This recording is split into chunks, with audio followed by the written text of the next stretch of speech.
In the next few videos, we will talk about using Illustrator tools that let you erase portions of your artwork. So we'll talk about the eraser tool, the scissors tool, and the knife tool.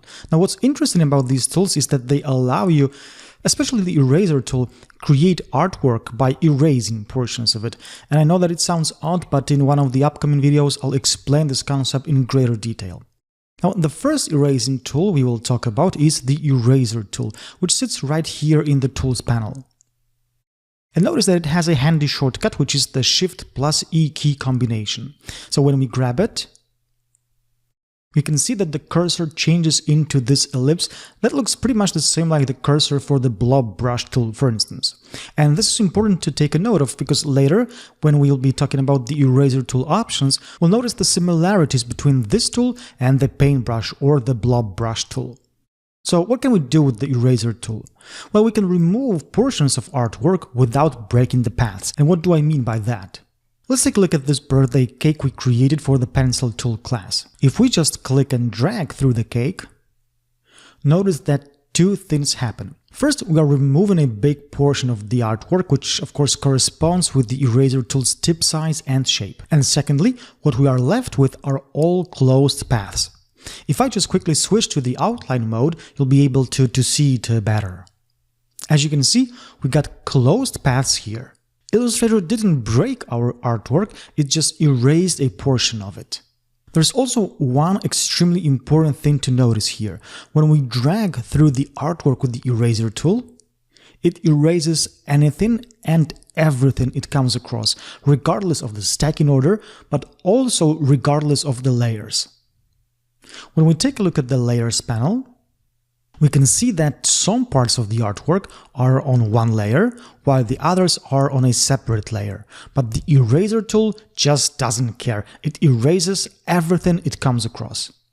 Or maybe it does care, but it just wants you to tell it which parts of your artwork you want to erase, because if you don't, it just assumes that you want to erase what you see. So how can we communicate with the eraser tool a bit better? Well, there are two ways in which we can tell it that we want to constrain the erasing process to a certain object or objects. First, we can simply select the object we want to erase a part of. So I'll select the candles in this case. And notice that even though I am clicking and dragging like I were to erase everything, I am just erasing parts of the candles and only that and nothing else. And if I select maybe the strawberry this time, and start erasing, I am erasing only the strawberry and nothing else. I can also select the candles along with the strawberry, so now I got multiple objects selected, and if I start erasing, I am erasing only parts of the selected objects.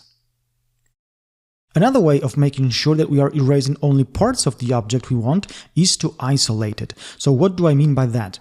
In Illustrator, we can temporarily separate one object from the others in order to work only on that object and don't affect others by accident. We can isolate an object in three different ways. So let's say that I want to isolate only the middle part of the cake to erase some parts of it. So first I can just select it, right-click on it, or command-click if you are on a Mac, and choose Isolate Selected Object. Right now the object is isolated, and I can start erasing parts of it without worrying that I might erase something I didn't want. So I'll hit Escape to exit the isolation mode. Now, the other way of entering the isolation mode is simply by double-clicking on the object with the selection tool, or the black arrow if you will. So let me exit the isolation mode, this time by pressing this arrow right here. We can also enter the isolation mode by selecting the object we want to isolate and hitting this symbol in the control panel. So these are the three ways we can isolate an object in order to erase only the parts of this specific object.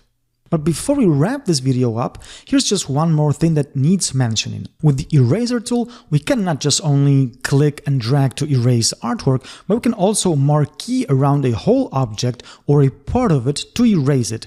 But we have to press and hold down the Alt key or Option if you are on a Mac, and if we click and start dragging, now we'll be able to marquee around the area we want to erase.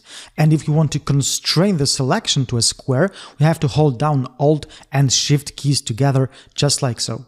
Remember that with the eraser tool, we can erase portions of artwork regardless of the stacking order or layer placement, unless we tell Illustrator which objects we want to be affected by the erasing process. And we can do that either by simply selecting a specific object or isolating it, which is done the easiest by double-clicking on it with the selection tool. So in the next video, we will talk about the eraser tool options, and you'll discover why I was mentioning the brush tools earlier.